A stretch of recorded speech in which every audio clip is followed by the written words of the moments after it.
Eleanor को हमेशा वीरान जगहों में जाने का शौक था। उसे इन जगहों की शांति और धीरे धीरे सब कुछ वापस प्रकृति में मिलने का तरीका बहुत आकर्षित करता था।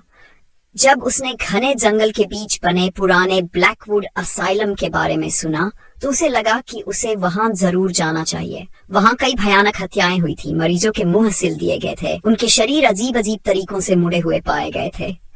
डॉक्टरों ने एक दूसरे को दोषी ठहराया, स्टाफ ने नौकरी छोड़ दी और धीरे धीरे ये जगह सुनसान हो गई।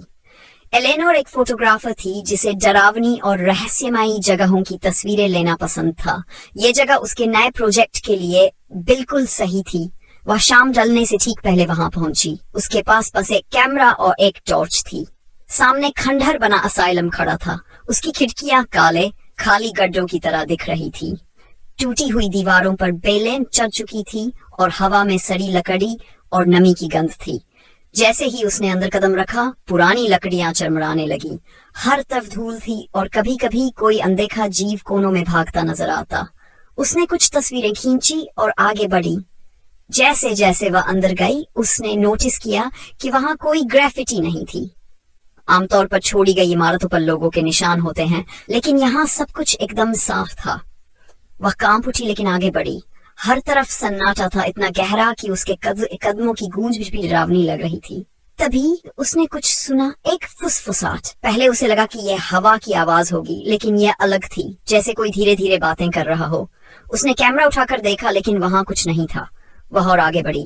जैसे जैसे वह गहराई में गई, हवा ठंडी होने लगी।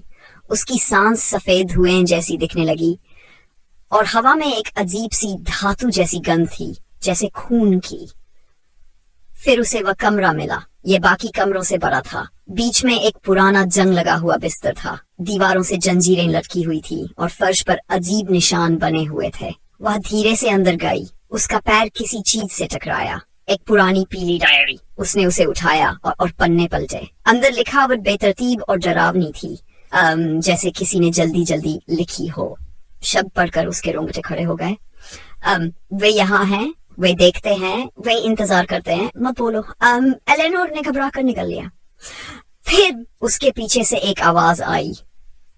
उसका दिल जोरों से धड़कने लगा। उसने झटके से मुड़कर देखा, लेकिन वहां कुछ नहीं था, बस अंधेरे में फैली लंबी लंबी परछाइयां।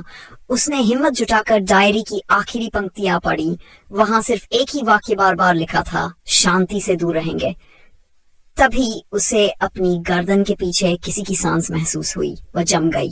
धीरे धीरे उसने अपना कैमरा उठाया और फ्लैश ऑन किया। एक सेकंड के लिए कमरा तेज रोशनी में नहा गया। कमरे के कोनों में खड़े डरावने साये। उनके शरीर बहुत पतले थे, हड्डियां त्वचा से बाहर निकलती हुई। उनके चेहरे दिख नहीं रहे थे, लेकिन उनके होंठों पर मोटे काले टांके लगे हुए थे।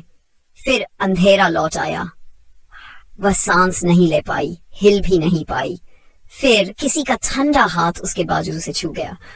फुसफुसाहट फिर से शुरू हो गई, इस बार तेज, घबराई हुई। उसके चारों तरफ उसके शरीर ने उसे भागने को कहा, चीखने को कहा, लेकिन डायरी की बात उसके दिमाग में गूंज उठी। शांति से रहो, वे दूर रहेंगे। उसने अपने दांत भींचे और खुद को शांत रहने के लिए मजबूर किया। धीरे धीरे आवाजें शांत होने लगी। उसने आंखें खोली। कमरा खाली था। वह तुरंत मुड़ी और भागी। भागते भागते वह असाइलम के दरवाजे से बाहर आई, ठंडी रात की हवा में। उसके हाथ कांप रहे थे जब उसने कार की चाबी निकाली। उसने एक बार पीछे देखा, बस वह पुरानी अंधेरी इमारत थी। चुपचाप खड़ी हुई, वह कार में बैठी, दरवाजे लॉक किए और तेजी से वहां से निकल गई। जब वह आधे रास्ते पहुंची, तब उसने हिम्मत करके कैमरा देखा। उसके हाथ कांप रहे थे जब उसने तस्वीरें देखनी शुरू की। ज्यादातर तस्वीरें सामान्य थी, टूटी हुई दीवारें, जंग लगे औजार, लेकिन आखिरी तस्वीर वह जो उसने उस कमरे में ली थी, वे वहां थे। लेकिन इस बार वे और करीब थे, ठीक उसके पीछे। डर के मारे उसने कैमरा झटके से बंद किया और सीट पर फेंक दिया। तभी उसकी कार के अंधेरे में, बिल्कुल उसके कान के पास, एक आवाज सुनाई दी, दोबारा यहाँ मत आना, और वह डर के मारे बेहोश हो गई। फिर उसने आगे से ऐसी जगहों पर जाना बंद कर दिया।